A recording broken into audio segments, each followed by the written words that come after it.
Hi, this is Sir Flobojan Thunderhammer. And I'm King Cabbage Tidehammer. And this is WAK. We got a couple of serious ones under our belt. Slept with the king. And you become the champion day one and walk out. I'm surprised your beards didn't get Velcroed together.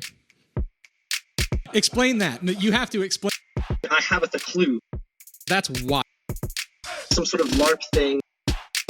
I survived that. I'm not going to murder you. Hello, everyone, and welcome to WAK, where we discuss topics important to the Kingdom of Winter's Edge, interview the Amtgard community at large, and talk with interesting people from around the foam fighting world. This week we have Dame Linden on the podcast with us. I made it through the whole close. thing. You got like 90% of the way. Okay. Dame Linden, thank you so much for joining us. Thank you for inviting me. Yeah, absolutely. So I actually want to start with something here because I learned something interesting when you and I were talking, getting set up for the show. For those that don't know, Dame Linden was the one that did you start the AMP Wiki, or were you just kind of the head of the project? Roger Shrubstaff, who's also from Winter's Edge, was the progenitor of the AMP Wiki, and Moogie, who also is very connected to that's Winter's Squeak's Edge. sister. We've talked about Squeak Right. on the podcast before. She did a lot of work for the wiki as well, and then I found it. Maybe 2004. Okay. And then I started to spend too much time adding to it because I was annoyed that I couldn't pull up a wiki page and show somebody like this is what that is. I've always been that person who like updates Wikipedia pages and things like that. So I got really into it, and then I was like, well, we need to change the structure so it's easier to find things, and then I wanted to include all the chapters of Amtgard because at that time not all the chapters were listed. In fact, there was no codified list except for the orc, and not all chapters used the orc. Right. Yeah. So that is why your heraldry or your coat of arms that's on the Amped Wiki it actually says at the bottom Veni Vidi Wiki. Yes. That's fantastic. I came and edited collaboratively. Oh, I like that. So, for those that are not aware, this is how interconnected Dame Linden is to our kingdom in particular. In her belted line, she has had, over the years, tie-dye. Equus tie-dye, I believe. Yep. Yeah. Yes. Equus is yep. Yep. Fiddles is in her belted line, and Bunch is also in her belted line through Bunch's connection to, I always forget her Alona. name. Alona, thank you. Yeah. To Alona down in Neverwinter. So maybe by design or by chance, you have become very invested in the people of Winter's Edge over the years. Well, I love to visit. It's always been fun to visit both you guys and Neverwinter. You're so shiny. Everybody is like bright and very colorful. I remember the first time I was on a field that was Winter's Edge. It sounds like a cleaning product in Tennessee. Mystic Glade. Yeah. Thank you. I went to Mystic Glade. I was traveling around the country with my boyfriend at the time, and we arrived at the field, and we were trying to do that thing where you pretend to like you don't know what's going on and you roll up in your t-shirt. Mm-hmm. And they knew who we were. It was Goldwyn was there. Oh, yeah. And it was shocking to me because in the Celestial Kingdom where I'm from, everybody wears black. Like there's this whole story that warlords put out about how you should wear mirrored sunglasses and show no like emotion to your opponent and always wear black and be intimidating. And this guy, he had like neon orange on and like some kind of neon bias tape. Yeah. That sounds about right. It was intense. Yeah, but that was a fun day. There is actually an official Abuhu God green, electric green. That's their belted family name is Abuhu God. And I think that Zeb is the first person to buck the trend and not do the neon green. Oh, he couldn't. How could he? He wouldn't even let me do printed triad garb. Where I'm from, we call him. Where I'm from, we call Zeb Tennessee. Yes. Yeah, that Because was he's from Tennessee. We can't air that. That'll go straight to his head. No, he knows. He knows. So that was the thing when we started traveling, when Mystic Glade started traveling, he was Tennessee, and all the rest of us were just the group, the posse, the pack, whatever you want to call it. We didn't have names. I can't right? believe I've never heard that. Yeah. No? Well, that was about the time that you had your son. So you were okay. leaving at about the time that we started doing that traveling. Oh, Okay. yeah, that'll do it to you. He's 7 now. So. I speak as a person who has 5 children. Oh, wow. Congratulations. So take a break. So you have, is it 3 belts now? I do. Which means that you've been playing SCA now for what, at least 5 years? Terrible. That's terrible. I've been playing SCA for 8 years. Thanks. But I was doing both for a little while, and then I sort of went more SCA. Can't remember what exactly. So I do a lot of Scribble stuff, and the SCA has this amazing Scribble community, and I wanted to learn more, and I wanted a little bit of a break from being the person who got the questions asked at them. Yeah. And there was more nuance, and there was more scholarship and better technique that I was missing, and I didn't know who to ask. And then there was this wealth of people to ask. I know that we've discussed this a couple of times, but I'm going to go back to what Sir Duffer said a while ago. One of the things that keeps a knight successful is, because we get burnout just like everyone else, is that you just shift to something else. You find something that interests you. You've actually done some classes at the A&S Symposiums on Scribble stuff, haven't you? Yeah. Yeah, I remember. I didn't get to participate in one, but they look fun. I come down and do a Scribble track every year. Well, every year I can come. Right. My youngest children are twins, and their birthday is Valentine's Day weekend. Yeah, that's a tough And sell, so isn't it? for a long time, it was like I could miss the twins' birthday and go to symposium, or I could not. But I explained the problem to like Valk and Fiddles, and they were like, okay, well, we'll just move it. So they moved it a week so I could come. Perfect. So now I know you a little bit through stories that Squeak used to tell. Squeak was a big part about getting, I know, right? Squeak was a big part of getting Winter's Edge started. Moogie's actually the one that came up with our heraldry. I know. I love that heraldry. Yeah, right? It's such a good design. And so a lot of the stories that I got were, I don't know if I'm allowed to tell them on air necessarily right now, but she talked about you and her and just this whole crew of people that were really, really invested in fighting and were going out and kind of kicking butt. Was fighting your first love in the game? Was it the group that got you, of people that you were hanging around that got you into it? I was always I was really interested in martial arts, and I really loved fighting. Like that was my favorite thing. I would go and fight in Austin, where I'm from. There are when I was young, there were 3 parks. There was a Friday night, and then there were 2 weekend parks, and then there was a Tuesday night fighter practice. There was a Wednesday night group. There you could play any day of the week. Oh man! And for a while, it's awesome. And for a while, I did. Well, I think you could play 6 days a week. There was one day that was always like shifting around. You couldn't quite do it. But every group usually had a fighter practice, and so if there's 3 parks in your area, you can go all the time. Was it? So I asked someone else this question. I want to ask it to you too. What made Texas so successful for Boffer style games? I don't really know. It's too hot. I don't know why you'd want to be outside getting sweaty at each other.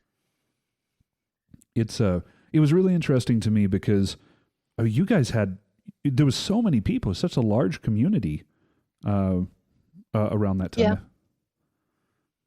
It's still pretty big. I mean, the EEH has spread into Oklahoma, and the wetlands is over into Louisiana, and the CK is down into down into the lower part of Texas.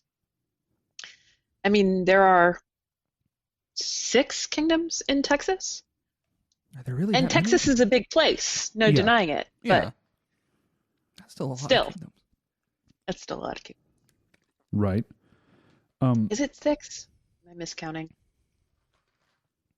Well, so what initially? We'll fix it in editing. Yeah.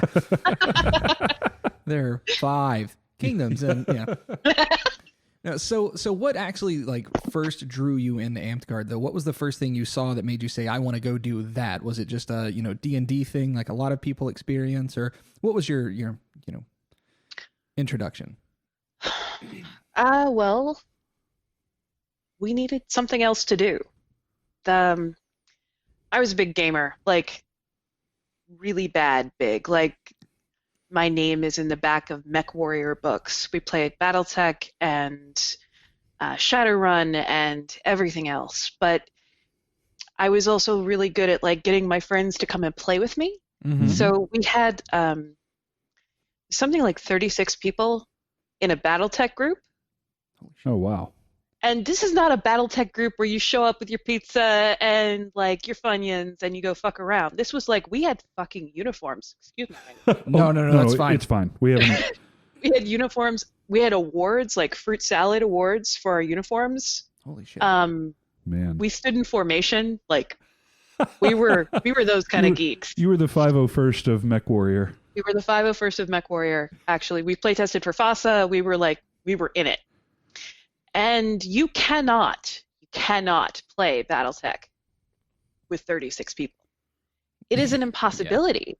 There's too many, like, if you ever played, like, the rounds take forever by themselves. We would spend all of one Saturday getting through one fight. We even tried splitting up the group. We had 3 different people running tables, and it was just too much. So, like, there was this guy who lived across the hallway from from the leader of the group, who was like the perpetual DM. Mm-hmm. And he used to be an Amtgarder. Turned out he was a very bad Amtgarder. But anyway, he had some old weapons, so we decided to play a game of Kill Your Killer, like in a park one day with like our sock-covered crap and yeah. probably Sharpie runes. I mean, pommels that didn't have safety foam on them. Yeah. And so we were like, this is fun. This is fun, and there's no waiting. So we were like, okay, what do we need? We got the rule book. We started like making everything from the rule book. We all had costumes. We had like names and backstories and everything. Oh, wow. And then we just like descended upon this shire, like 30 of us. And we're like, hey, we're here. We're ready to fight. And they're like, Yeah. And it was literally like we played for I think we were there for 3 weeks, and like literally the whole of the kingdom went, what? What do you mean 30 new people started in one day and they all closed? So that like everybody came to the park and like immediately they just slapped a page belt on anybody who was holding still. Like, you're going to be in my belt line. You're going to be in my belt line. And that's how I got into a belt line. Because they were like, you need to have connection to us so that you don't run off and Is that do how other that things. works? I think only 3 of us still play. Yes, that is exactly how that works. Okay. What rule set were you on at the time? Was it Newbies 6-0? are like helium balloons. You have to put a belt on them before they float away. You know, I can see that line of thinking still in some parts of Winter's Edge. Yeah. Also, if you're around them for too long, they'll make you talk funny. Yeah. It's true. So what rule set were you on at the time though? Was this 6-0 or was this pre-6? I think it was 6, but I'm not actually sure because memory is not what it used to be, and that was in 1996. Were you born? I was 5 years old. Leave me alone. Oh, okay. No, I like to remind I'm Flo with how you. old he is. Yeah, I'm with you, Linden. Me too. Me Yeah. too. It was a good time to be alive. Was. So, what belt line was this? I'm a part of Arian Renquist's belt line. He's Wait, from so the you stuck with that belt line, like they slapped a page belt on you, and then you stuck with it ever since? Yeah. Oh, wow. Oh, wow. Nice. I Sorry. did.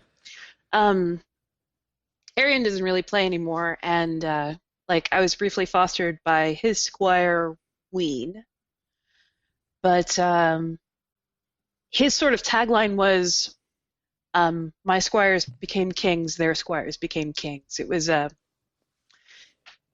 belt line built to raise leadership. I can identify. Zodiac was my brother squire, and Kansuke, and Father Thomas.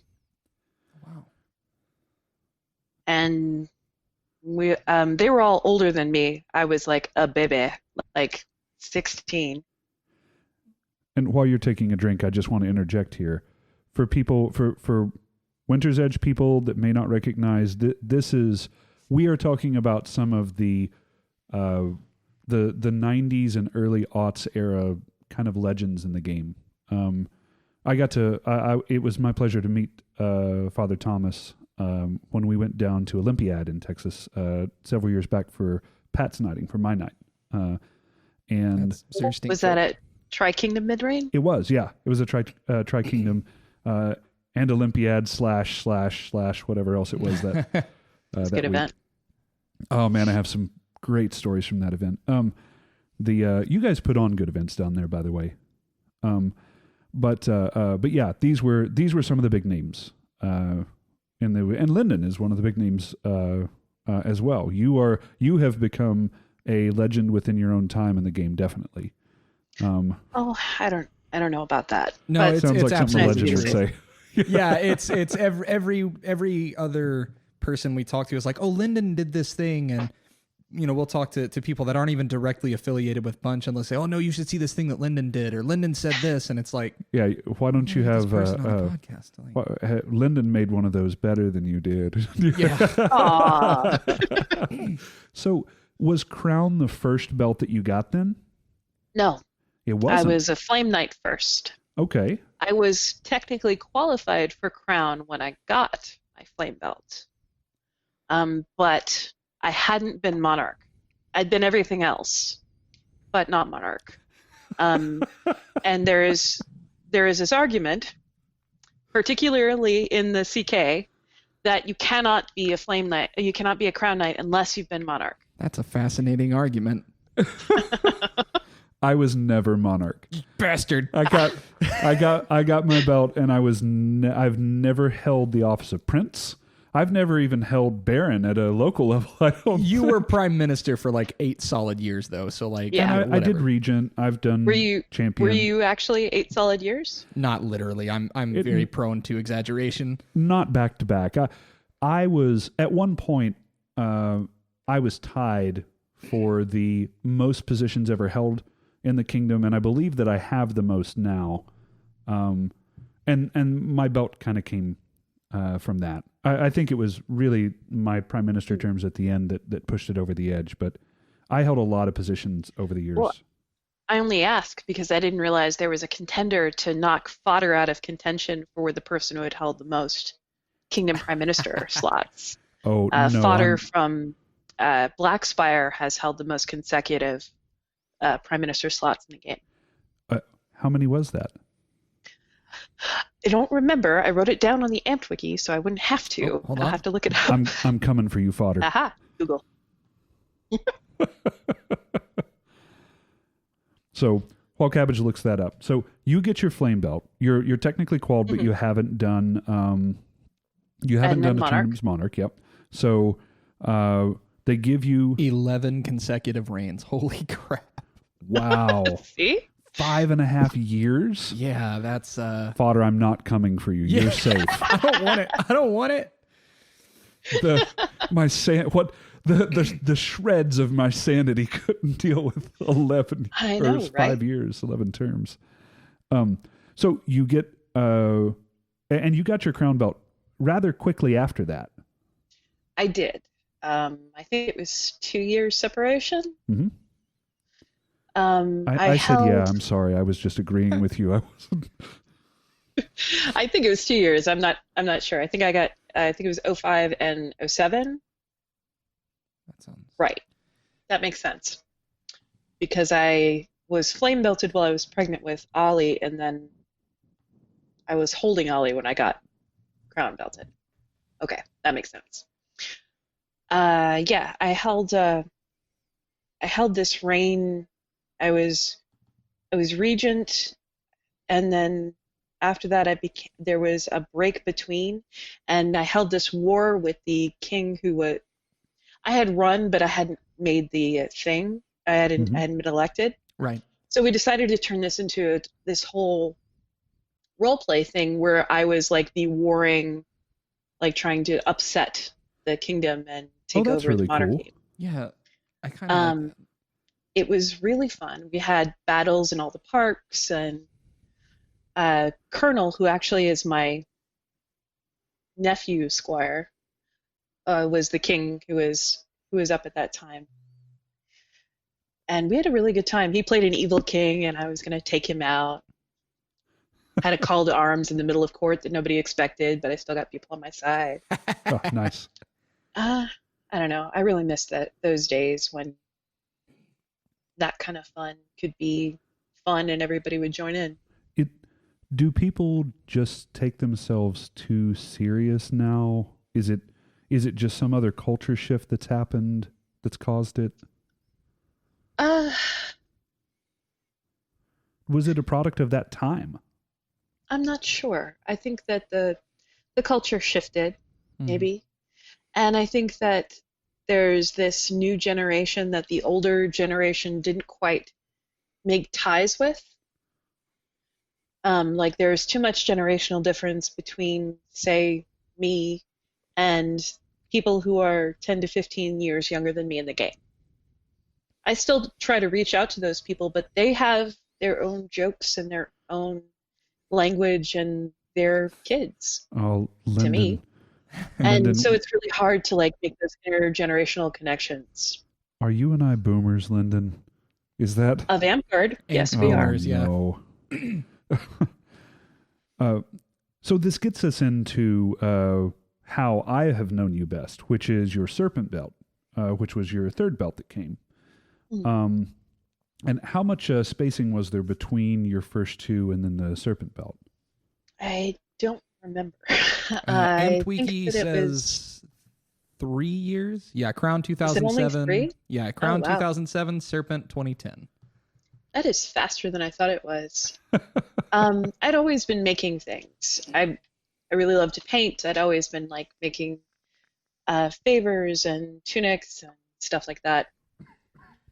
I didn't learn how to applique until way later, like around the time, like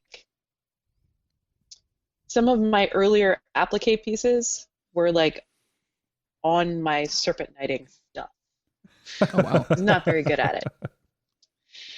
One of the pieces that I got a late award for was Stinkfoot's knighting scroll. Yeah. It really beautiful.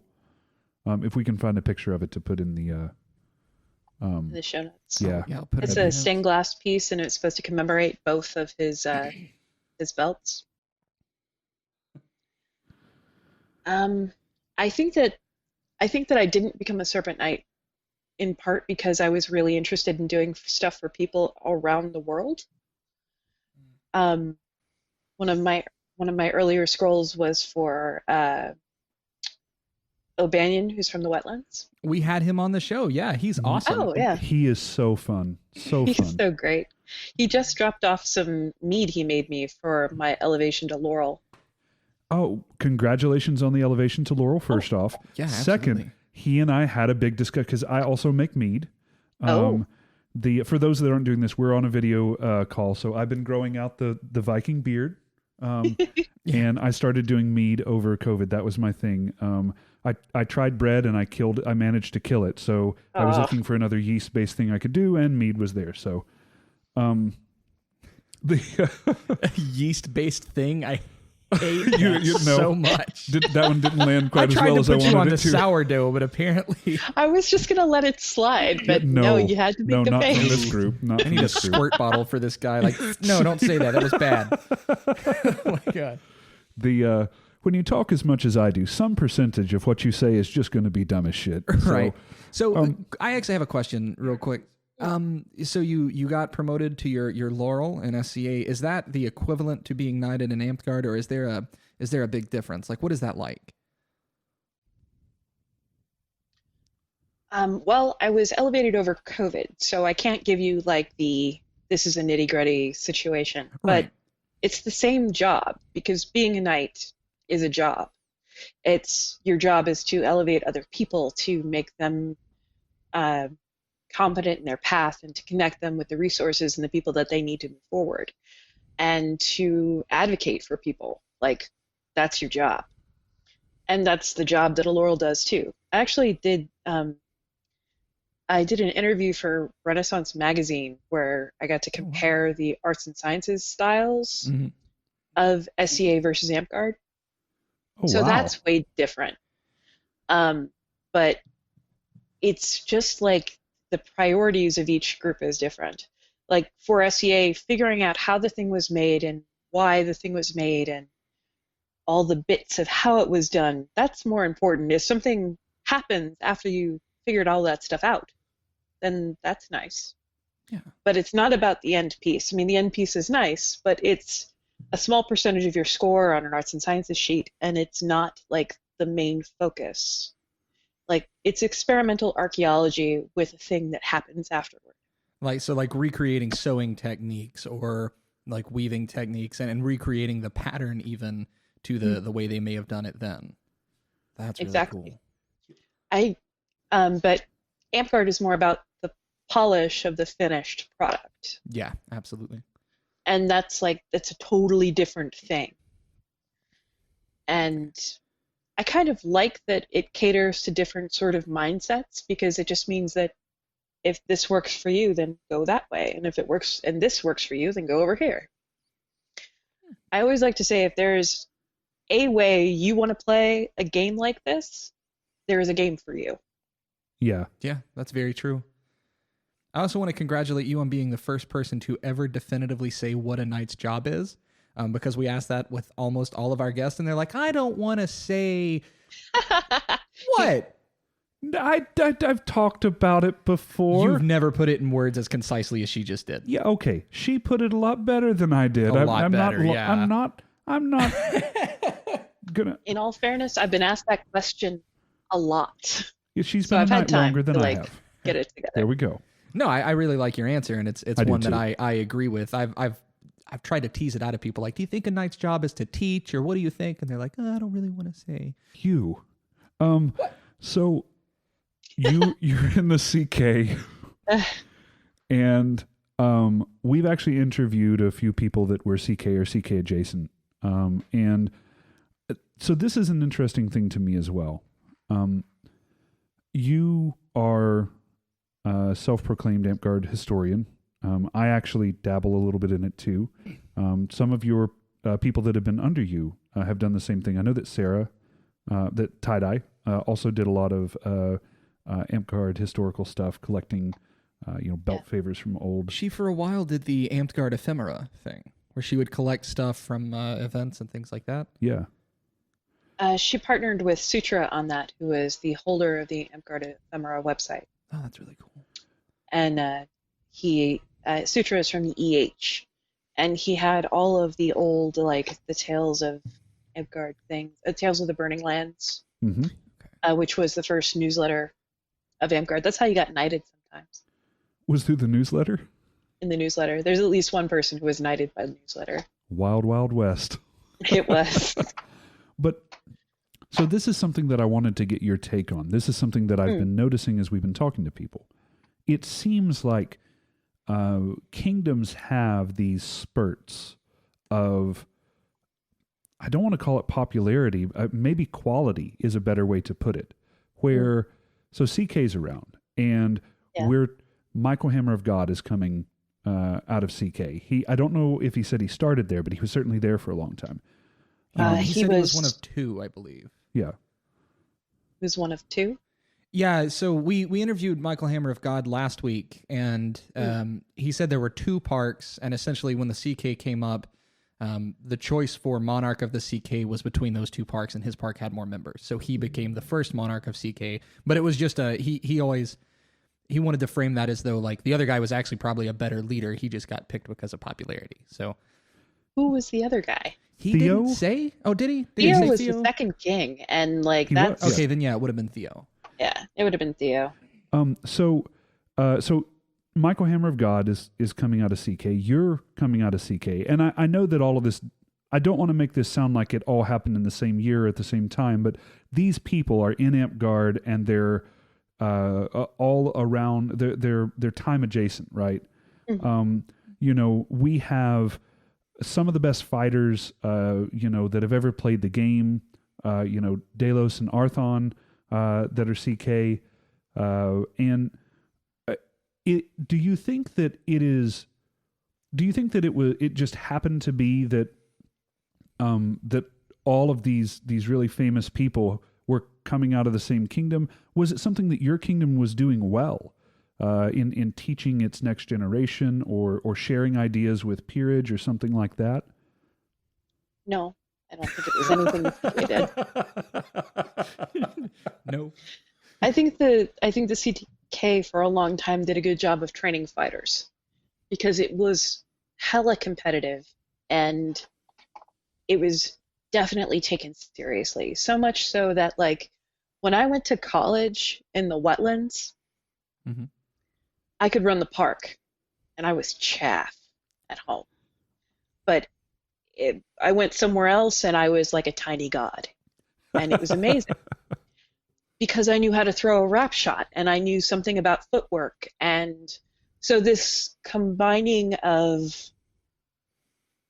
technique and like getting together with other martial arts, like I used to take Tong Soo-do, which is a Korean-based martial art, Mm-hmm. and their punch is a wrap shot. Okay. It's thrown from the hip, and you even turn your fist over to hit the wrap. Stuff like that, body mechanics training like Lullabus was fond of. Mm-hmm. And just the sheer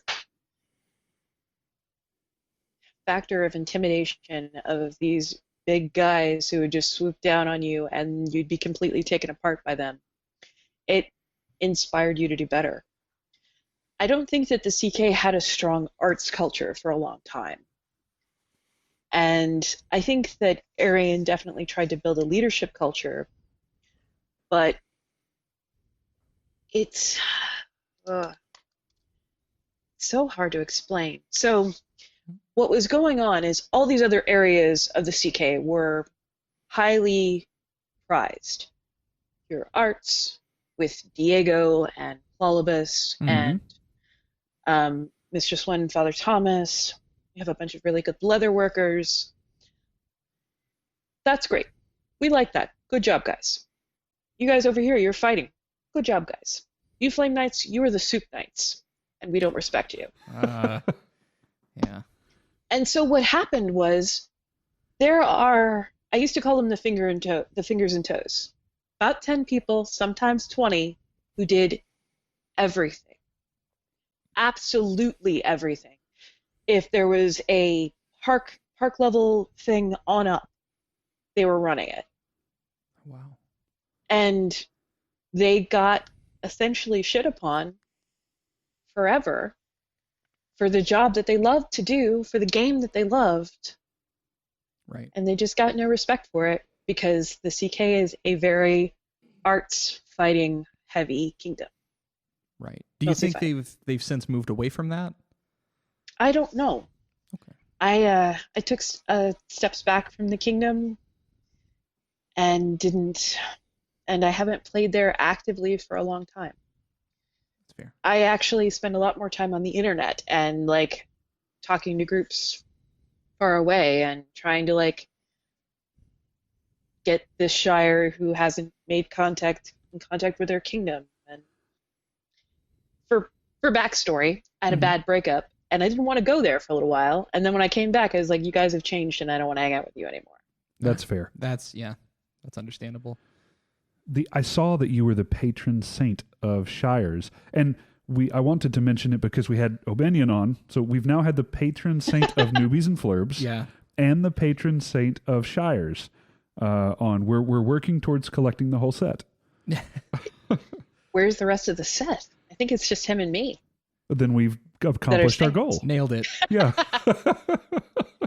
That was a title that was granted to me by the Burning Lands. Oh, that's fantastic. Because I used to be the point of contact for new shires as they like. So someone would submit a contract, it would send out an email, I would get a copy of the email, and I would like, hey, here's all your resources, and here's the kingdoms that are close to you, and they're vetting your contract right now, and they'll get back to you as soon as it's done. Because it used to be that you sent out that email and you just heard crickets for like, I remember. it could be 6 months until the next time the BLBOD had a BOD meeting. Yeah. And that's like this crucial time for a shire when they're getting started. Excuse me. So it's really important to get them like, hey, it's cool. We see you and have all this stuff. Yeah, I mean, 6 months is the difference. I mean, for some upcoming shires, that's the difference between them being Amtgard groups or Daggertier groups. Or Sakura Moon Shogunate. Yeah, Or yeah, exactly. I'm going to sidetrack us here. I've been trying to be good, but I did not know about Sakura Moon until I was down in Florida, and we pulled up, and it was late at night, and we thought that there was a ditch field going on.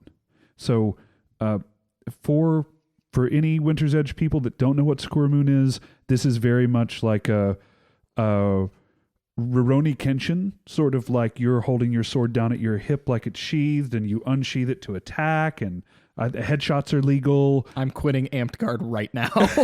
Goodbye.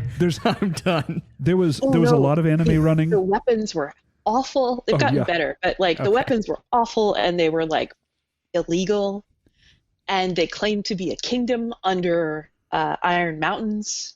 Really? It was a whole thing. I discovered them because they edited the public Wikipedia page of Wikipedia for Amtgard to say that they were a kingdom, and I was like, hi, what are you doing? Oh, I thought this was a whole separate game. I didn't know they were trying to steal Amtgard. They pretended to be Amtgard, and then they eventually, after they were busted, decided to not be.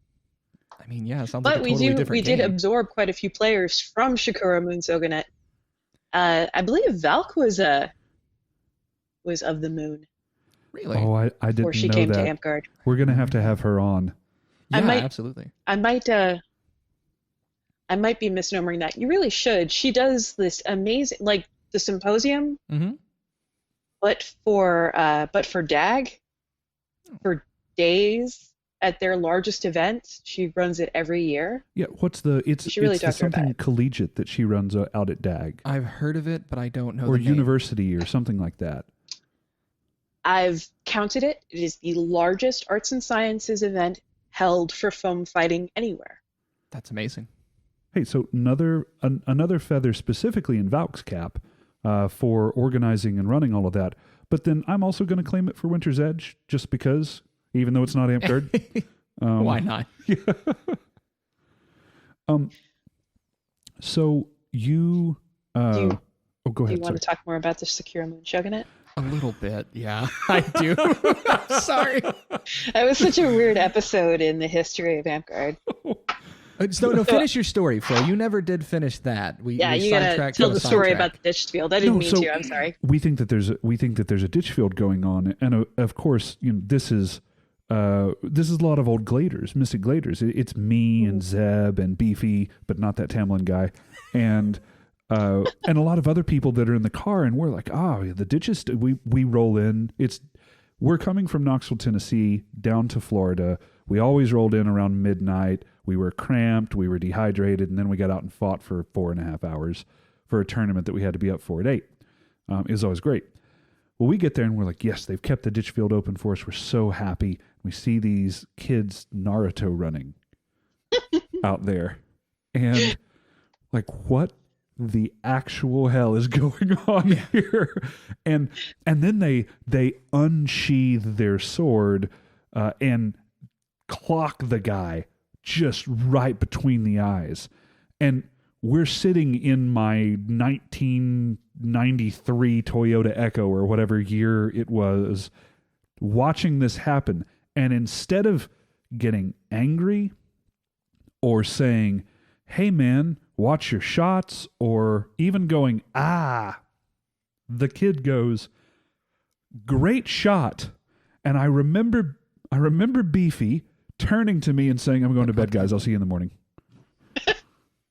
Like that was my introduction to Moon. Was there was probably 12 or 13 of them, and I think Neverwinter did end up absorbing some portion of those once they saw what an organized event looked like. Right. Yeah, there was a particular guy in the group who had a very staunch cult of personality. I think his name was Kyle. They're always named Kyle. It sounds like a Kyle thing to do. Yeah. And he like had the rule book, but he wouldn't share it with anyone. And then he like we had to actually send them a cease and desist because they were playing unsafely. Was this an Amtgard rule book that like you could just print from a PDF, or did he have his own set of rules? It was his own set of rules, but he was claiming to be Amtgard, and he was also like doing things like showing at conventions and pretending to be Amtgard and hurting people. Like we had reports of at least 2 injuries. And it was because they were hitting in the head and they had very minimal padding on their swords. And so they weren't following the rule book. They were calling themselves Amtgard. It was like this whole thing. If I remember correctly, he was also doing the thing where like you had to buy the swords directly through him. Fucking Kyle. Yeah. Yeah. It's always a Kyle. Yeah, holy shit. So this is our new thing on the podcast now. Fucking Kyle. Yeah, that's right. Whenever we run into a situation like this, it's Kyle. I'm sure we'll interview a very nice person named Kyle, though, and then we'll feel guilty about it. Will we, though? Are there nice people named Kyle? No, fuck Kyle. Yeah, that's what I thought. All right. I Okay. have a brother named Kyle. Oh, no. Is he? You started this. You gave us our did. new tagline. Oh, God. So, okay, fuck every birthday. Kyle, but that one in particular. Yeah, that one's okay. Yeah, it's fine. Okay. So Sakura Moon Rising, the guy was I think we had said, was this the guy trying to sell, like make it so you had to buy swords through him to play this game? Is You that the same? definitely had to buy a rule book from him. Yeah. Like you couldn't just print it. And he got super mad at me for linking the PDF to people for the Amtgard rulebook. I mean, So I was trying to like kind of bring them into the fold. Like I know this happened and you know that was a weird way to start a group, but you know you could just be Amtgard. Here's the contact information, and here's all the rule books and stuff. And if you guys want to come to Spring War, I will sponsor 15 of you to get into the event for free. wow. That's And I really gave cool. them all my contact information, and I was like, you guys just come, you know, like one big happy family, it'd be cool. And so they, instead of being like, no, it's not really us, or yeah, that's great, they took my phone number and prank called me. I mean, and you A were just lot. trying to lend like an olive branch, like, Wow. I was, let no good deed go unpunished. unfortunately. But they prank called me a lot, and my kids were little, and they were in school, and it was like a whole thing. Kyle's. Fucking Kyle. Yeah, right. So, and this is to kind of wrap Sakura Moon up, and then throw it away where it belongs. Yeah, put it directly in the toilet. This has happened several times over the course of Amtgard history. It'll happen more, but be aware that there are people out there that will try to take advantage of you like that. If you're in situations where, I mean, if you're listening to our podcast, you're probably past this situation by now. But you know, if they're trying to say that you can only get the rules through them, or they are changing the Amtgard rules of play from what the rule book is, and it's not for something silly like we're doing Star Wars week, everybody can use Nerf guns. or something like that, those are all big red flags, and you should run away screaming. Realistically, if the rules to your LARP aren't free, there are probably better LARPs out there for you to play. Yeah, I don't know. The pay to there are play some good LARPs or LARPs that are pay to LARPy play. LARPs. Yeah. Thank you, Linden. Thank you. What? Name one. LARPy LARPs? Yeah. Teflon, what's a LARPy LARP? Quick. Thank you. Solar. Is Solaris Solar? It's a good. I'm bad at Solar is this. still a thing in some places. Ha Masks, Hot take. Never been sold on Nero. IDSS. Darkon is not pay to play. No, also What's Darkon has a documentary that you can rent for $3 on YouTube, and it's actually pretty cool. Really? In some spots, yes, there are some things about it I didn't love, but the map that they used, like the territory and everything, like how serious they were about it was awesome, and all the role play, they were super into it. It was kind of neat. Oh, can you I guys? met one of the guys that was in that. Really? Yeah.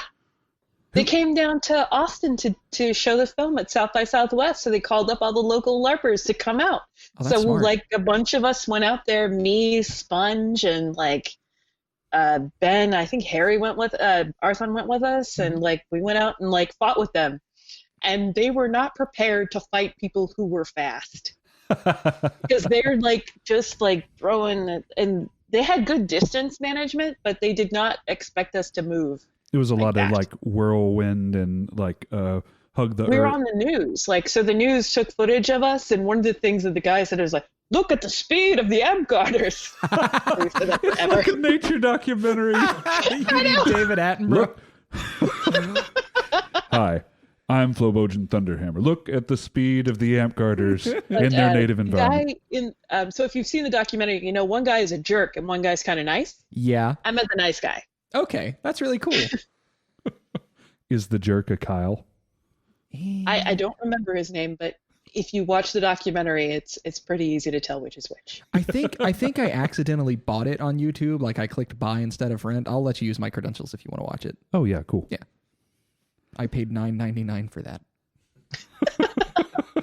It's, you know what, it's good if you're looking for some LARP footage in your life. It's pretty cool. It's Yeah. If you got nothing else to do on a rainy weekend, You're right. maybe. I mean, there are better LARP documentaries out there. Are there? Like, what was that one recently that had the guy from Game of Thrones in it? I don't know, but Knights I'm of Badassdom or something like that. Yeah, yeah. oh yeah, So- okay, yeah. Who from Game of Thrones was Oh, that? don't make the okay. No, Like, it's all it the had guys from Peter Dinklage in it, I believe. Yeah. Yeah, that's Yes, it did. It did have, and Summer Glau from Firefly also. Oh I yeah. totally forgot about that. Was that actually a documentary? mean- I thought it was more of like a comedy just from the trailers. It's actually like a horror movie of sorts. Oh, It takes a turn. Okay. we won't say any more about it. so- Everybody go watch it. Yeah, I haven't seen it. It's I'm good. adding it to my But list right if now. you want to see some of your favorite Amtgarders from, say, like Desert Winds and Blackspire and Northern Lights, they're all in it. At one point, they turn this chariot around, and there's like this big, like PNW Pacific Northwest War like favor on the back of the guy. Do I That's have awesome. favorites in any of those kingdoms? Did you not know? Yeah, No, there's a I bunch of didn't- I those didn't even guys up notice. there. Well, so there's another one that had it kind of made fun of LARP. It was Role Models, I think. And so I thought it was something akin to that. So I kind of didn't watch it because Role Models, depending on where you were at, like that was either great for your game or So awful. if you read the summary of the thing, it starts with they accidentally summon a demon who then attacks the party. Okay. That's really cool. Like they get a cool book they thought was a neat prop, and then they cast a spell out of it, and then everything goes awry. Oh, that's. I that's have to kinda watch it. interesting, It's yeah. actually pretty good. Yeah, Okay. and I enjoyed it. I watched it more than once on purpose. I mean, that's as ringing an endorsement as we'll get for most movies on this. Well, and I like that the on purpose was added. It's a very parent thing to do because you end up watching a lot of movies. Oh my goodness! I have seen Trolls 2 so many times, you guys. They made a Trolls Have 1? Have you, with your spouse, had deep and in-depth conversations about trolls, the mythos therein, and how the world building is really good in the second movie. I was very impressed. Not with trolls, but with cars. Actually, yes. Yeah. Cars, especially, but we don't talk about the second Cars movie, only the third one. So have you tried to jump Troll 2 on him instead of Trolls 2 anytime? No, I wouldn't do that. No. That's cruel. I have such a breadth of care groups in my house because my oldest son is 18 and then my youngest are 5. So if you would like to talk about Pokemon of any era, I am your girl. Hold on. I'm here for this. I don't know if it shows on the webcam. This. Nice. Yeah. Oh, have you heard the theory that Gyarados was not supposed to evolve from the Flappy Flaps? From Magikarp. Yeah, it was supposed to evolve from something else. I can't remember what it was though. Dragonite. So Dragonite was supposed to. So they swapped them. Why? Like the color schemes are inverted. He even has the fishy ears. Mm-hmm. Yeah. So, but why? Why was this decision made? I have no understanding. There's it's either Chinese or Japanese, and I don't mean to mix them up if I'm doing it, but there's a myth of the carp that swims upstream that eventually becomes a dragon. Like it is the strongest carp, and if it's strong enough to swim upstream, like once every so many generations, it can become a dragon. And I think that's what But they went with. It became the Dragonite. Why did they swap them? Yeah, I don't know. So I have a question for you. I actually want to touch on all three of your belts one last time, but kind of in a different vein than we had before. So I'm.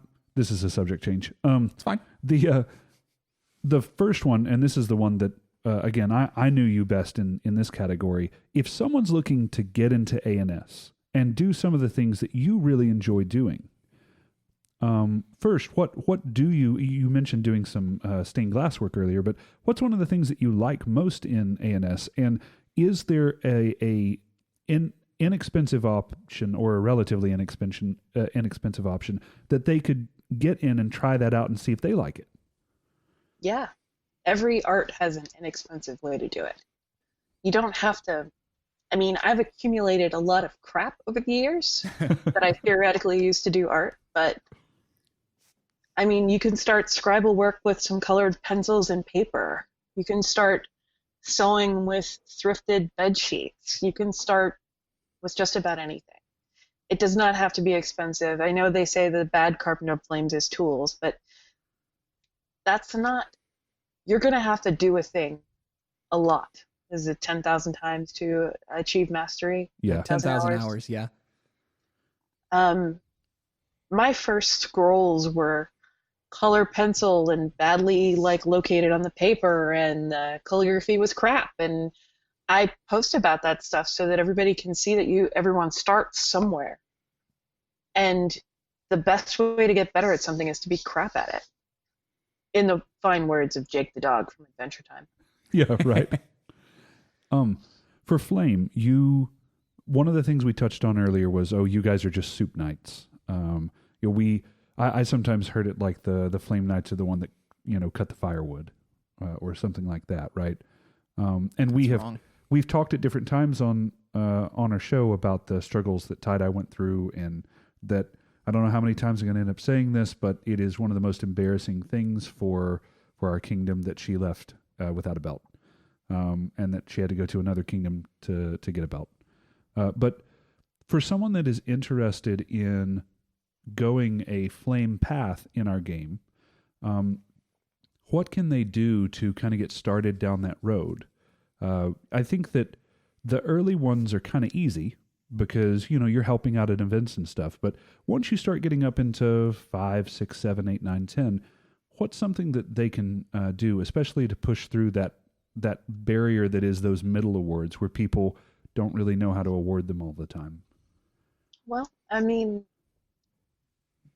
so a lot of flame work that isn't well recognized is delegation, where you need to be in a place where you can connect others with helping hands. And for me, it happened kind of organically, that I was doing stuff at the local level, and then somebody needed somebody to run gates, so I did that. And then you run an event, and it's the thing you have to do is keep your ears open for people who need help.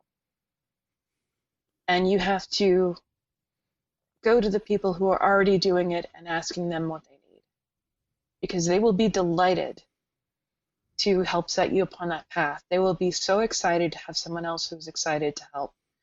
And the thing I said about soup nights is true from the outside, but people who do service very much value others who do. They understand the work and they appreciate it. And I honestly think that it is the backbone of the game. Yeah. We would not have a game. Sure, the Crown Knights are out leading there, but if you didn't have Flame Knights, you wouldn't have anyone to lead. You wouldn't have parks, you wouldn't have events, you wouldn't have anyone, you wouldn't have any of this fun stuff to go to. Flame Knights deserve a lot more respect than they get. Alona, who was my squire now that she's graduated. Right. She did service on the international level in a way that was impossible for her kingdom to understand or recognize. She was helping people in Croatia have forums so that they could have a game. Yeah. She was setting up websites and doing heraldry for people at the beginning of the internet, just as Amtgard was starting to bridge the gap to the internet. Like, she invented award templates and all of this stuff that helps out not Neverwinter, but Amtgard. Yeah. Yeah, absolutely. And Sarah Tie-Dye was the same. She was my my successor. She took over the org and the wiki and the contracts and the annual audit, and she did a lot better job delegating than I did. Yeah. We used to call Teflon. I think you and Lexi coined this phrase, but we used to call her Amtgard Skynet Yes. because she knew everything about everyone at every time. Yeah. You I think at one point created a whole household just to keep her from serving at events so she could play in them. That was Jay's doing. Yeah, that was the Green Lanterns. Because she would insist, she would show up to an event. Really the? Oh, We did. God, I did not know that was the origination of that group. That's Yeah. amazing. Yeah, I think one of the early rules was it no girls allowed, or was it no Sarahs allowed? It was no girls allowed to annoy Sarah. Okay. But That would annoy her. Yeah. Because it was me, Jay, Alexi, and Sarah sitting at like old RV field in Oak Ridge, like off in a corner talking about it, and then he said no girls allowed, just to irritate Sarah. Yeah, because we would drive, 12 hours to an event. We would get out and go ditch or go drink, and then Sarah would walk straight into the kitchen and start doing dishes. And I'm like, that fucking sucks. Like, what do you, but that's who she was. One of the things that Cabbage pointed out was if you were to put a monetary value on how much work, I'll use Sarah as an example, but any Flame Knight does, right? Just a monetary value on the hours donated and the time donated and things like that, you end up with tens of thousands of dollars worth of free time. And of course, the longer you're in the game, the more that grows. Yeah. I'm sure you still get messages from people on Messenger or Discord or whatever you use asking you things about something in the game or trying to reconnect with you from where they talked to you a long time ago. So, I mean, you're kind of still churning that time, right? Yeah, and I don't mind. I'm still an administrator for the Amtgard Facebook page, and we still answer questions. And Is this the now unofficial, quote, unofficial Facebook page? Or oh no, I used to be an advert for that. Now I'm not because oh my god. Yeah, I was about to go into a whole spiel about how our volunteers do not get the respect they deserve because that is a nightmare.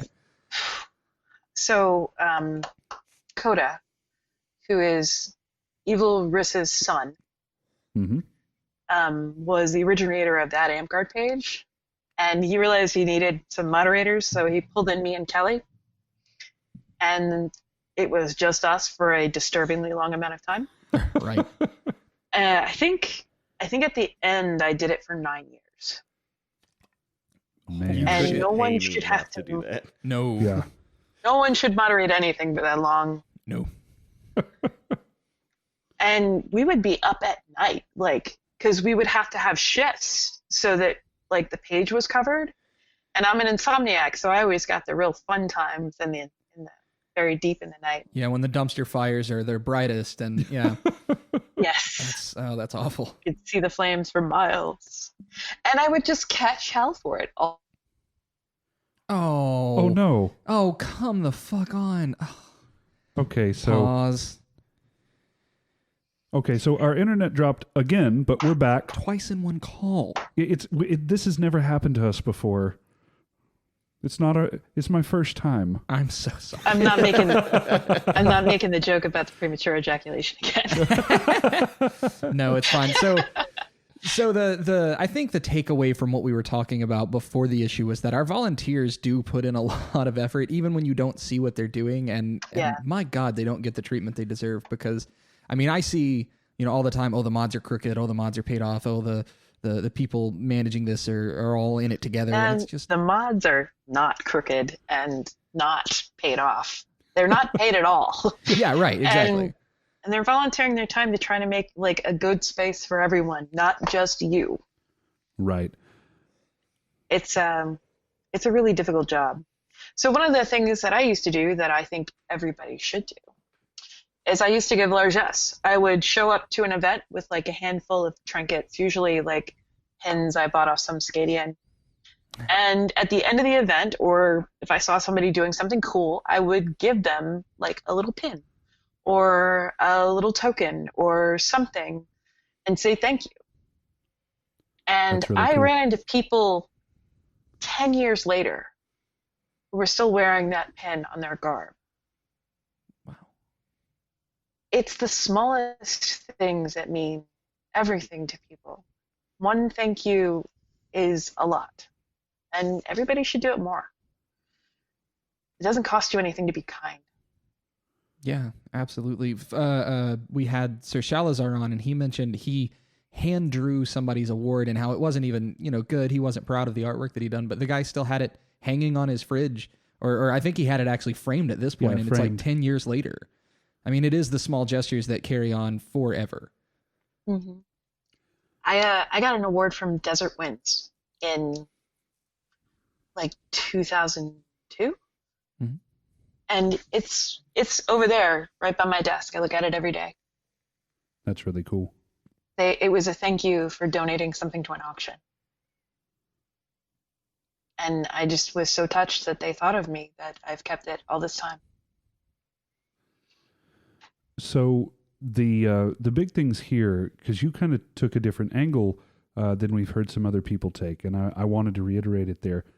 If you're when you're looking to do service stuff, because we were talking about going for your flame, don't be afraid to go talk to people and say, hey, I'd like to help you out. Where do you need help? As you pointed out, they'll be very thankful that anyone is interested in helping them. And if you are that person that is in the position of power in this relationship, I know that it can be tough. I've helped run events before. You've got a lot of stuff going on, but take the time to thank that person. Think about how you could use them in that moment, even if it's in some small way. Yeah. And allow them to kind of grow. If you don't have a good patch of people coming in behind you, the younger generation that is stepping up to volunteer, it's your fault, not theirs. Yeah, I took that. I took what she just said as a call to action as a monarch to try to spot those things that are sometimes invisible and try to figure out what it is that people are doing, sometimes behind the scenes, that is worthy of being recognized. Sometimes it's maybe my job as a monarch to pull that up and say, hey, this is actually really important work. Everybody notice this guy. Yeah. And you're absolutely right about the next generation. I used to refer to it as the next class. So as you're rising up, you should be bringing your class with you, and you should be looking behind you to the next people that are behind you and raising them up too. So, what is that, Chicago? Hoist me up my ladder, kid, and I'll hoist you up yours. Yeah. Yeah. Everybody's got to be helping everybody else. And if you're in any place where you can stand to have somebody learn from you, then they should be doing it. That isn't a knight's job, that's everybody's job. Yeah, absolutely. And I know that the advice that you may give to Crown, because that's the one that we didn't touch on so far, may be very similar to Flame. But for someone that's wanting to come up as in Crown, what is a good path for them? Well, I really wish we had deputies in Amtgard. I really wish we were training the next person for the job as we step up. Like, if we had elections for prime minister staggered like they are, but you spent 3 months being like the apprentice to the guy who was holding their job before you, and you got on the job training. Oh, I like that. That would be really great.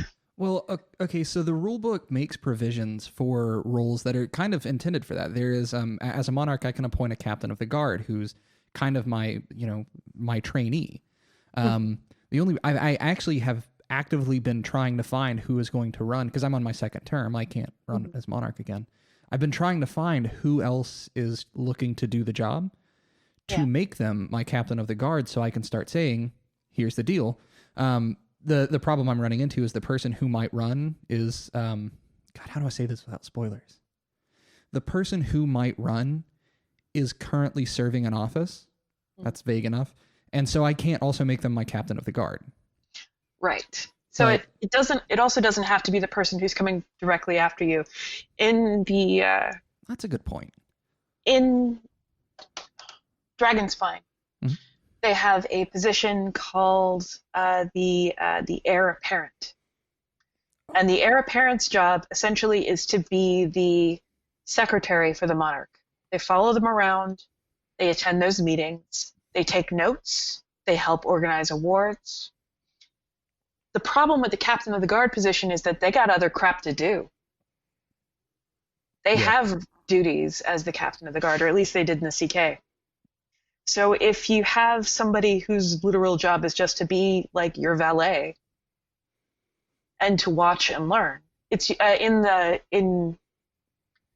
Dragonspine in particular, it's usually a player who is under the age of 18 who is interested in leadership, or at least that is how it has been explained to me. That's really cool. I have the perfect person in mind, but I'm not going to say their name on the podcast because that'll put them under a lot of pressure.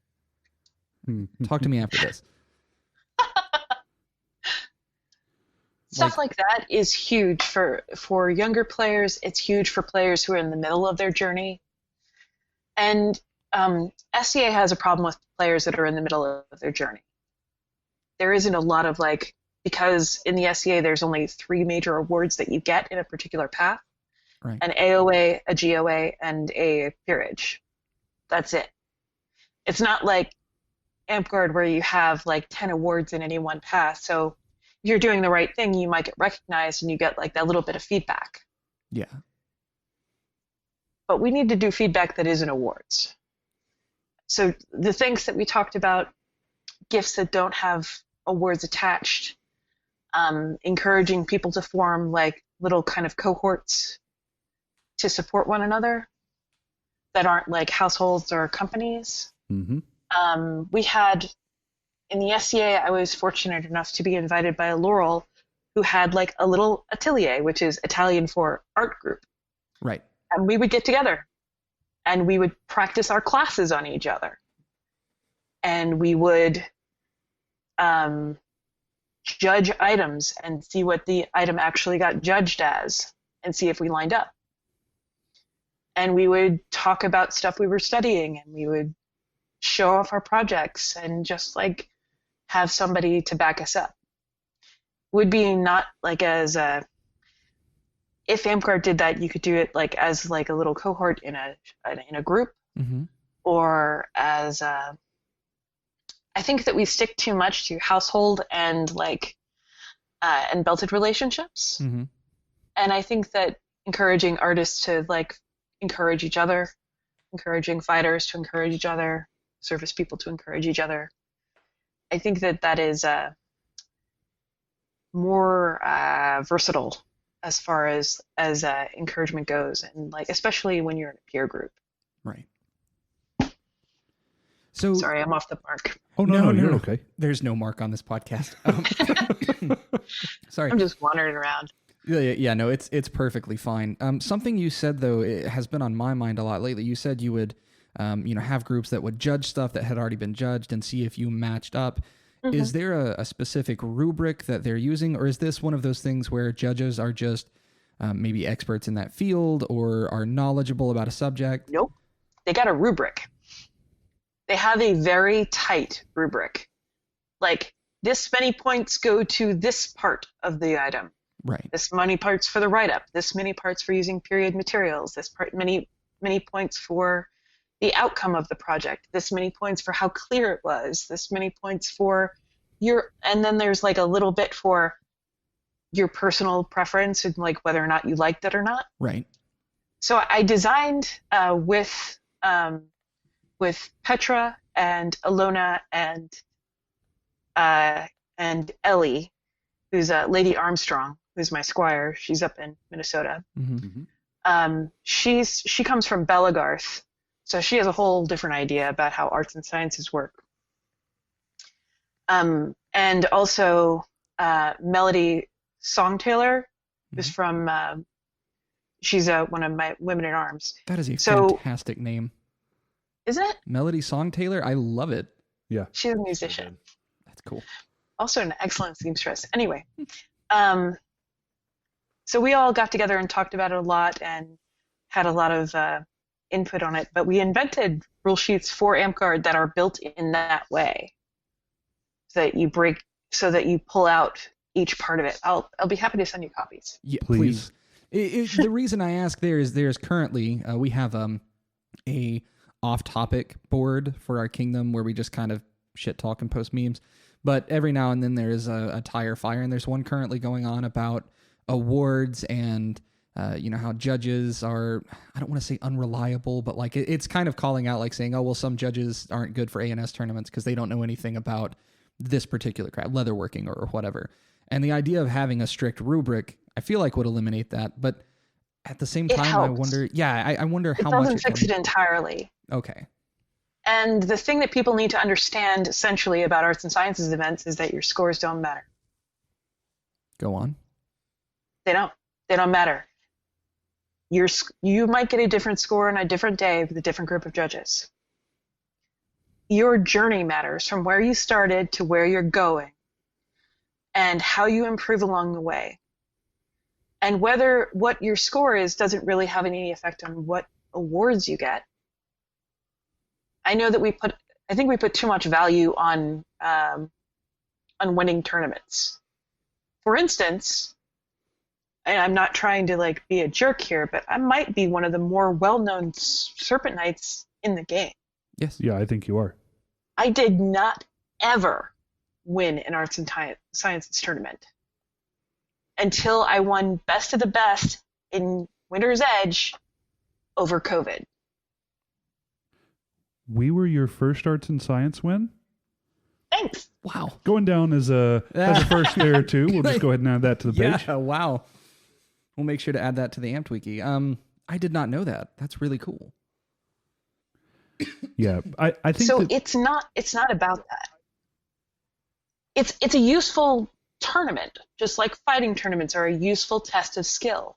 But just like every fighter knows that like anyone can have a good day and take them down, the situation that you're in, it's not apples to apples. You're judging all these different items against all these other different items, and whether or not you win is not whether or not you did your best. It's whether or not somebody else entered more correctly or had a better spread of items or understood the way that the tournament was laid out better than you did. I mean, I have competed for arts and sciences in 12 kingdoms because I wanted to figure out how different the systems are across kingdoms. So I've competed in Dragonspine and Western Gate and Tal de Western Gate when it was a principality, and Blackspire and all over the place. And everybody does it a little bit differently. But the thing that I learned is that your score doesn't matter. And that being upset about your score is not useful to you or your judges. the most valuable thing that you get out of that experience, really, is meeting all the other artisans and talking to them about their stuff, and the notes that you get from judges. Okay. That makes sense. The constructive criticism and Right. and things like that. I know that Fiddles has mentioned that is that's really big for her as well. Getting feedback from the judges and Constructive criticism is so important. Mm-hmm. I think And it's, sorry. I was going to say, I think sometimes it's a struggle to leave genuinely good constructive criticism, because there can be so many entries and so few judges. But I mean, That's true. is there, I do you know also- of a good way around that, or is the solve Amtgard's problems for me, right? But I mean, do you have anything that might work for that? Yeah. Have the judges have a breakout time after the judging is over to talk to the entrants on site. Okay. that's fair. I think I've heard that proposed from a few folks. Also, make the judges' email addresses freely available. I mean, We are judging here in Winter's Edge right now is very super secret squirrel.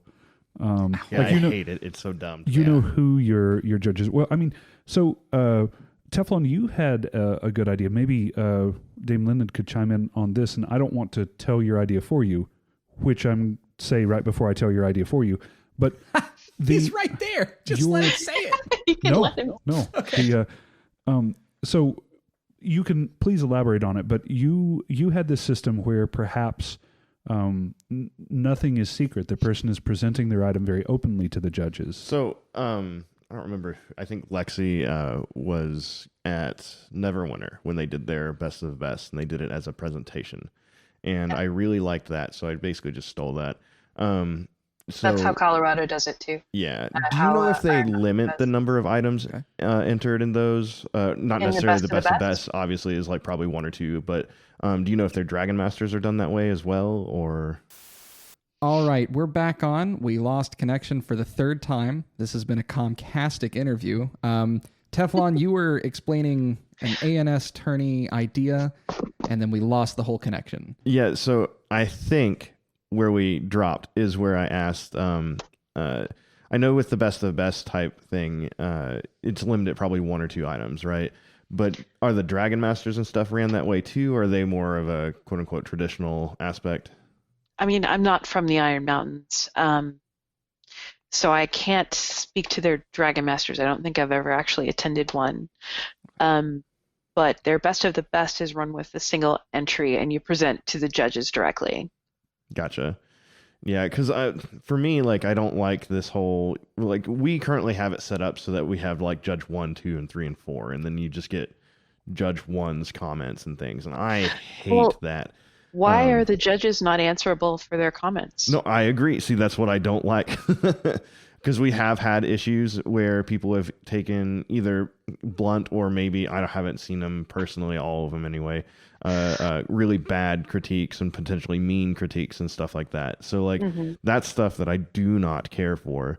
And that word that I can't say is a problem for it. And like personally, I would love to see our judges announced ahead of time a couple months if possible. That's harder to do with events, but have them announced ahead of time, have a time, like you said, like a breakout time where they can talk to them. Right. We were talking with Sir Kazan and a few others at Olive Garden after our past event about how potentially we go and look, because right now our Kapora has it so that our A&S entries are divided by the award categories now. And so we were talking about what if we just did the top 3 out of the, because most of the time you can look and say, okay, these are the top 3 items in this category, and then cut top 3s similar to how like some of the Warlord sports tournaments or whatever you want to call them, cut to top 8s for the normal one-on-ones instead of the Ironmans. So I was wondering your thoughts potentially on like cutting to the top 3 and then judging those with the numerical guide to establish a winner in the tournaments. And that allows for less judging time, potentially more judges on that are masterful and have knowledge in that area, as well as like we can hand them back and have more time to talk to the judges who saw your items and everything too. I've never heard that, like doing essentially a seated competition for arts and sciences. Yep. That's neat. That is props to Kazan, because that is not mine. I'll steal anything I think is cool, but I didn't do that one. I find it funny that every person you're mentioning, I made their scroll. That is fantastic. That's amazing. I just found the papyrus that I used to make Tennessee scroll a long time ago when he was sword knighted. He has his still hanging in his living room. He does, yeah. And for those that didn't know, so Tennessee, this is Sir Gillen for us, is his household was Sons of Ra. His original fighting company was Sons of Ra. His household was Triads, and so when he got knighted, Linden did his on papyrus and did this beautiful work on it. It was this whole Egyptian motif. It was really cool. Oh, thank you. And he has it in is it called a floating frame? Yeah. He has it in a floating frame hanging up in his living room to this day. Yeah. Does it have lighting, or is that just in my head? I think it's in your head. Yeah, but it doesn't. He's bougie enough. He'd do it. He totally would. So the papyrus actually has a story.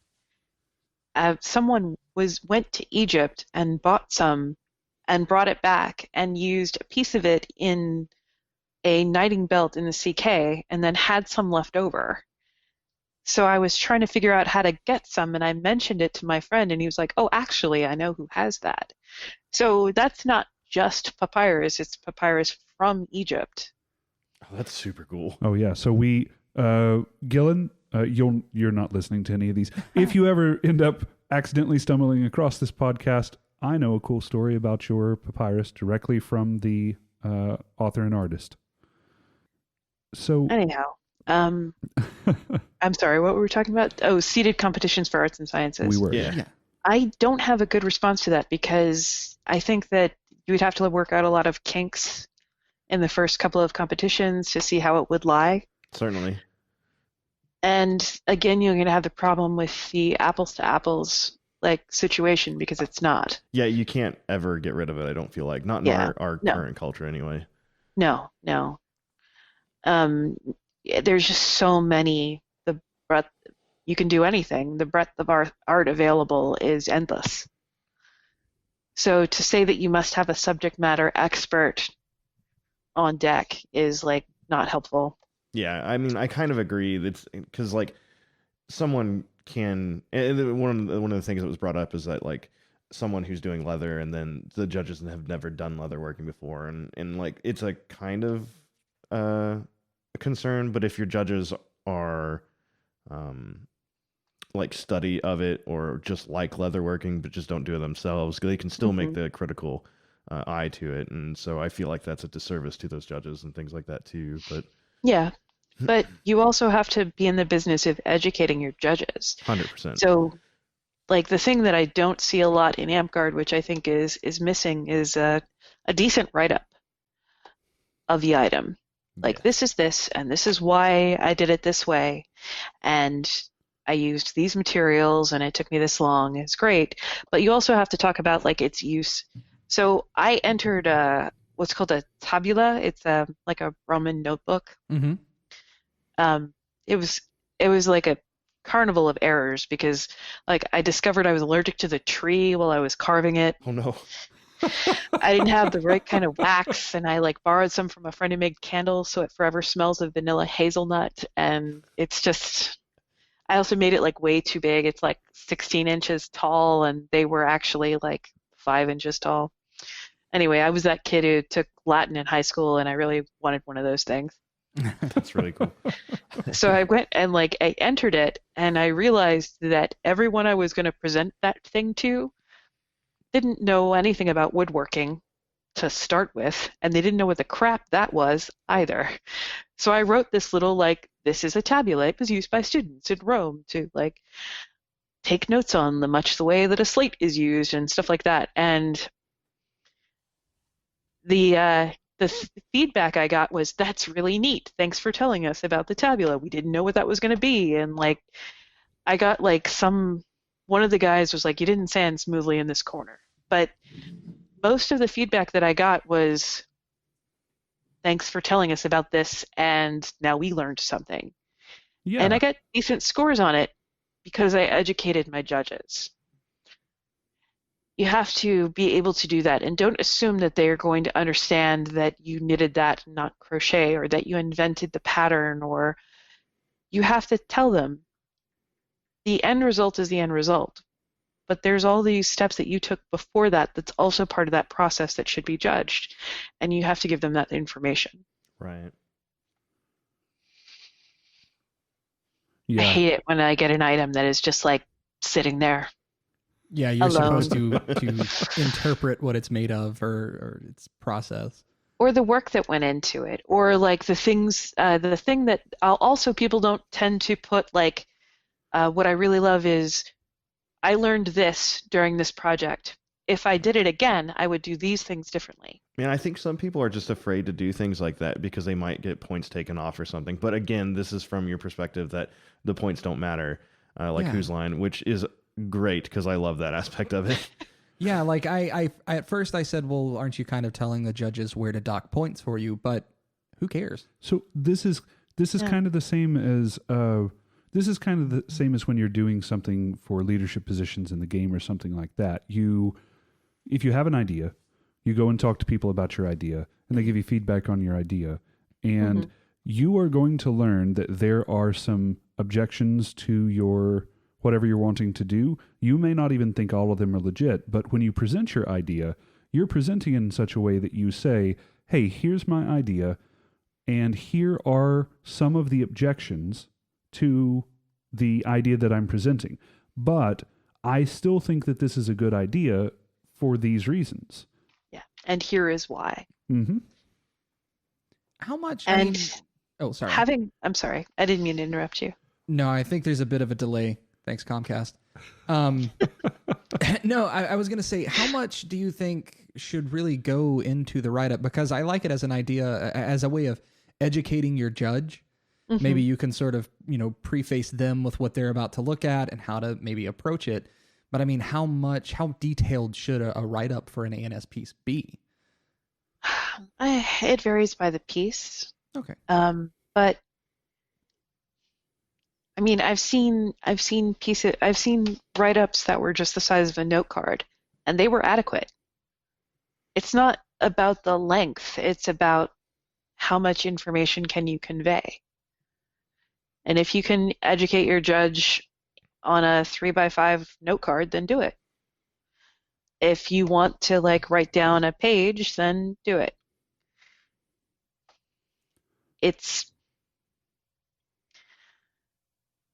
You're not there to speak for it. Right. So it needs to speak for you. And if you give it words, then you're helping that process along. Right. That makes sense. This has been really educational for me. I love the way that you have blended what I previously thought of as maybe the realm of just leadership or the realm of just service into these other disciplines in ways that make total sense. And I had just never thought of it like that before. I'd never looked at it in that way. Yeah, absolutely. Aw. It's like the Four Nations. You got to get together. You got to mix the water bending with the fire bending. Yeah, right. And then you get steam benders. And then you get steam benders or mud benders or sand benders. Yeah. We're all huge Avatar fans here. All of our eyes just went whoop and got really big. We are. Are you guys on the Order of the White Lotus fan page on Facebook? I am, but I have it kind of muted because I'm on too many pages right now. There's so many posts. It's so crazy over there. Just, like, every time I sign in, it's all the different kingdom level pages and stuff like that. And then 1,000 meme pages. And then that one friend that just nonstop posts garbage. And then it's like, that being on there also was causing me to miss stuff. So I had to like unfollow it for a little bit. Yeah. I used to say that old people in Amtgard were like the White Lotus because we all know each other. Man, that's true. That's really true. Yeah. We had Sir Michael Hammer of God on, God, I guess last week, and him and Flo are going back and forth. They're like, "Oh, you know Harry? Yeah, Harry. Oh, yeah, Harry was doing this thing, and and they're doing first names, and I'm sitting here just like ping ponging between them." Yeah. We have to start doing the thing I'm where not you supposed pause. to say this, but Draknar and Harry are Uncle Joe and Aunt Harry to my kids. Oh wow, Nice. that's awesome. Love that. Yeah. So Well, they used to live together, so They it was did, like yeah. they were a couple and they would travel about together, and it was just they were a unit, and now they're both married, and it's weird. I don't know anybody. I mean, Jeez. Lorik moved up here from that area. I think CK even. He did. He was Yeah. actually I best knew friends Lorik with. when I was a baby. Yeah. Like- wow. Wow. That's awesome. Because I Like, was going he to say his kid is, I think Dalus is his godfather or something like that. Yeah. Yeah. Yeah, Delos Yeah, is James, by the way. Yeah. Yes, Dalus is James. That was all for me. Yeah. So Lorik's kid is a little like a smidge older than my oldest son. So he and his wife and I were pregnant at the same time before they moved. Oh, wow. Nice. So many ties to our Yeah. family. Yeah. So many ties. Yeah, Lorik was one of the older torches. No, he wasn't a torch when he left. GCAs, I think. Or something. No, he is a torch. Oh, is but he? Okay. yeah. Or is he? Or is he? Oh man. Well, there's a lot of people that were like kind of adjacent. Like, Torch adjacent, we- yeah. well, we actually called them torches and torch accessories. Oh, nice.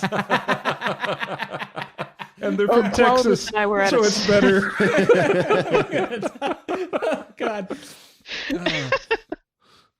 Speaking of like weird like connections, I was just thinking about that time that all of the Triad guys showed up to a tournament in Texas like on a random Sunday. Okay, so That sounds like the Triads. no, so this was I was getting brought into the Triads, and so for our back then we didn't have many members, so we did big things when we brought somebody in.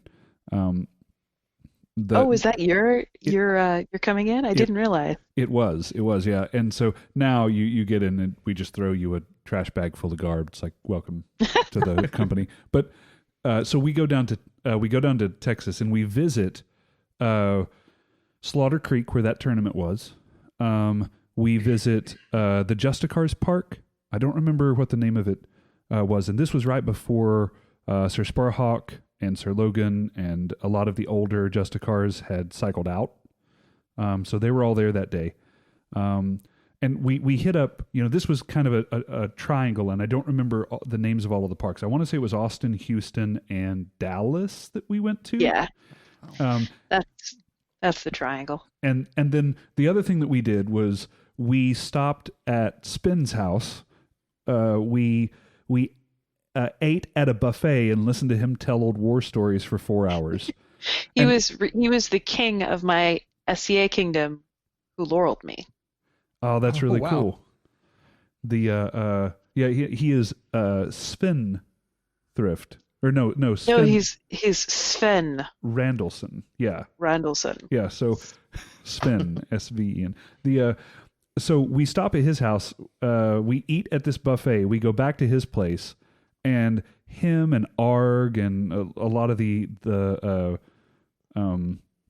my Grand Knight, Tarjay, they all want to go hop in the pool at the place that he lives. And we're like, oh, okay, but can we go fight? We going to go fight anytime? They say, oh yeah, we'll fight after we go swim. So we go swim, we do that, we hang out, we finally do get to fight. But the last day that we're there, we decide to go to, we hear that there's a tournament. We didn't even know what was going on. And we head over to Slaughter Creek, which I believe is the Bob's home park. It was Torimar at that time. But yeah. Is it did it ever become, am I misremembering? Is Slaughter Creek actually a thing? Slaughter Creek is a thing, but it's a newer park. Oh, okay. At that time, it was Torimar, which is Elvish for the Torn Lands. Oh, there you go. Okay. That's really cool. And we happen to be there while this tournament's going on, so we fight in in a random tournament in Florida. It was a lot. Or I'm sorry, It in was a Texas. Weapon Master tournament, and everybody was mad that you showed up. They're like, you're gonna mess up the rankings of everybody. We knew who was gonna win, and now we don't. Did we end up streak breaking? I don't remember if anybody placed. I remember talking to everybody, and you guys drove in from Florida. Is that okay? We flew in. So here was the big thing. They made me. Okay, I say made. My hazing when I got in was I had to shave our symbol, the Valnaught, into my chest. Are there pictures of that, and can I put them on YouTube? There are not, and no. I'm gonna text Zeb. I don't believe you. Tell him I said hi. So we show up, we fight in this tournament. I'm going to say that we were streak breakers. I have no proof of that, but who cares? It's a flow story. And I have to fight shirtless so that everyone can see. And I have shaved my entire chest baby smooth except for this patch of Valnaught hair because I'm a really hairy dude. And that was all that was left. Hold on. You mean you did it in negative, so you shaved everything but the triad symbol? Yeah, that's correct. I thought you shaved the triad symbol out of your hair. That's insane. What you're saying is an insane person. That is what they intended That's to what happen. they wanted. Oh, they my. handed me it's the same little plastic template that we used as our protectors when we're making the piece on the front of our garb. And they're like, go shave this in your chest. And they handed me some cheap, a whole pack of $1, razors. And I was like, yeah, okay. And so I go up there, and I'm up there for so long that Beefy, not that Tamlin guy, stops in and is like, hey, man, we just wanted to check and see if you were, oh, my God, what have you done to yourself? Holy shit. Because I've been going through these, I would go through razors, and they would get so dull that I was just cutting myself, and I'd toss it and pick up another razor. I went through 8 of the 10 razors in this pack to get this all shaved in. And it reached a point where Beefy was like, oh, okay, man, I need to help you with this because we got to go eat. So, and he just dives in and starts shaving one side of me as I'm shaving the other. But yeah, that's why we were at the tournament. Brotherhood. Yeah, right. We get back down to the Denny's that we were eating at, and Sir Golan says, "All right, let's see it." And I lift my shirt up, and his facial expression never changes. He says, "Not what I meant, but I appreciate the extra effort." How long did it take for your chest hair to grow back? Because, I did something similar once, not with a fighting company, and it took forever. So not only did it take forever, it was horribly itchy, and I ended up having to have a surgery. And so Was that your gallbladder? It was. I had to Oh, have my they were- gall. They were going to shave you anyway then. You're And fine. I had to have my gallbladder surgery, so I go in, and the guy Still it- shaved.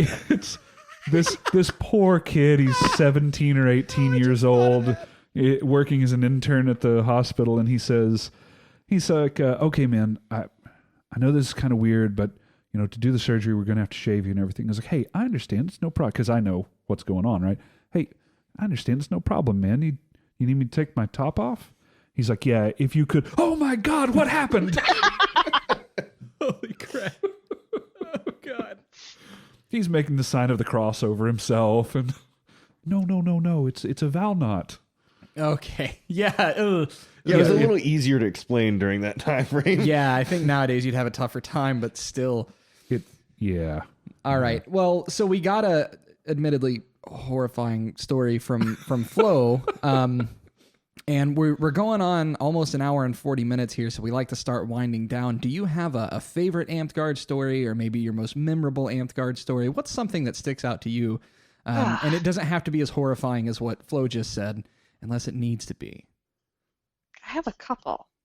Okay. Do you want one with an injury, or one where I was a teenager who got in trouble, or... Oh, man. Choose no, your I own think that was the only adventure. one. Decisions. Both? Can we do both? We can do both. Start Okay. with injury, and we'll see where that goes. Okay, so injury. It was my first clan. Okay. It was in the Bull Canyon. People who are old will understand that. Yeah. The Bull Canyon was weird. You could stand on the lip and hear people talking in the bottom, like a whisper gallery. Does that make sense? That's weird, but yeah. It's unrelated to this story. Anyway, I didn't actually at that time own enough garb to like wear garb the whole time I was there because Clan is a long event. Mm-hmm. So I was in my pajamas. Okay, so I was going to college in New Orleans. I got on a bus. I rode a Greyhound to Austin.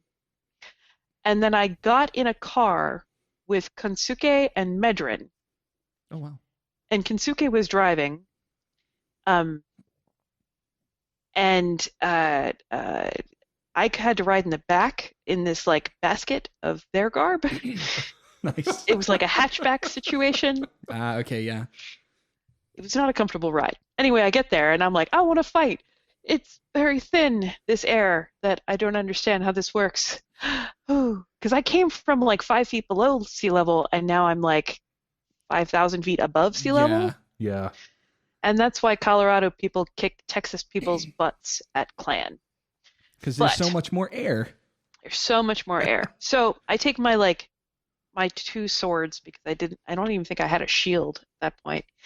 And I run down to the ditch all panty and like not understanding how breathing works. Mm-hmm. And the ditch is already going and everybody else is mostly in their clothes they arrived in because it's Thursday.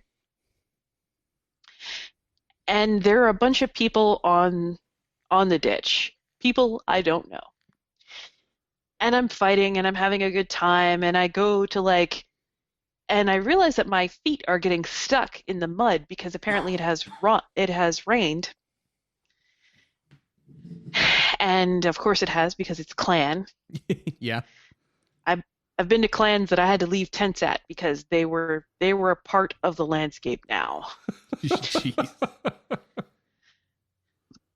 But we're fighting. My chucks are getting stuck in the mud and I'm having a great time and I'm a teenager, so it's fabulous. And I hear someone yell, "Flag!" And I see like the crush of people coming toward me and I turn to fight. Except when I turn, something happens to my leg and I fall in the mud. And I'm stuck. And I'm like, oh crap, I'm gonna get trampled and die because that's what happens in your brain. Yeah. And apparently, as he came around the bend, Axgar saw me in the mud and tried to avoid me by doing an Aikido roll over me. God. And then he turned around and picked me up by the front of my tie-dye t-shirt and put me on my feet. He said, "You okay there, little girl?" And I was like, and I started to limp off the ditch. It turned out I had blown my ACL on the first day of Clan in the mud. I hobbled around on a stick for the rest of the time. Lexi had almost a similar situation. I don't know what it is about injuries in Thursday at Clan. It is the worst day for it. This is a really important, this may be a really important addition to your story. What year was this? It was 1999. Winter's Edge. Do you know the very first year that someone from our not formed kingdom went to Clan? It was 1999. It was Gillen and Beefy, not Tamlin, in 1999. When they were property of Rogue. Huh? Weren't they rogues? No, they weren't. They were Sons of Ra at that point. Big red shields and the tan guard. Yeah, I remember that. I'm sorry. No, it's okay. They were rogues at one point, but not then. No. It was Stinkfoot and Goldwyn and Chohag, right? Oh, okay. Yeah, you're right. They were rogue. No, this was so Zeb and Beefy and some other people went down, and I remember hearing stories of the Mud Bowl clan that they went to and how horrible it was to fight, and you bake in the sun there, and people hoarding one little half thing of chapstick to try and stop your lips from. Are you talking about the year that Goldwyn blew his elbow or something coming down the? he fell in the mud or something and blew his elbow It or was his arm. his shoulder got hurt. It was I didn't during know Oh, a, that's was what it is. It was- what did it. it was during Nope, a it was the year before. That must have been 1998 because it was the year after that I went. yeah. So I was talking about Zeb and Oh, I'm and sorry. Beefy coming down. Tennessee. Yeah, Tennessee. Sorry, I always forget names. We should find out. So we have a whole wiki page of different names that Zeb is called at work. Oh, that's going on it. Yeah. But yeah, no. So the year after that, that, when in '99 Right. is when Zeb comes down. No, we actually didn't get to see when Golan's injury, but he was jugging at the time, and he was running pole and someone was running board, and they caught the board underneath his shoulder as people were moving and slipping in the mud. It was Volibus. It was Colobus, yes. I don't know the full story on it. We might have going on, and maybe he can tell that if he wants to sometime. I only know the very rudimentary parts of it, but that there was an exchange between those two, between Golan and Colobus, and he caught his shoulder, and it popped it out of joint, and ended up. I think that he said that might have been fairly early in Clan when that happened too. Maybe this is another Thursday when I'm not sure. But yeah, so that was no, Tennessee came to the next one after that, and it was just it was a horrible mud pit, and he told stories about the crazy things that happened there. Yeah. It was mud pity and beautiful, and the stars were gorgeous, and some claw guys tried to get me to drink out of a thing that I didn't drink out of. Good call. Smart move. Yeah. Well, they were nice fellows and all, but I'm not drinking from a glass shaped like that. Okay. So the reason that I know about Goldwyn's shoulder is to bring it back around to that park that we went to in Tennessee. Mm-hmm. Is that's why they knew who we were when we showed up. Oh. Nice. Because Goldwyn was mad about his shoulder, and Ben was like, did I do that? He had no idea he had caused this like damage to Goldwyn.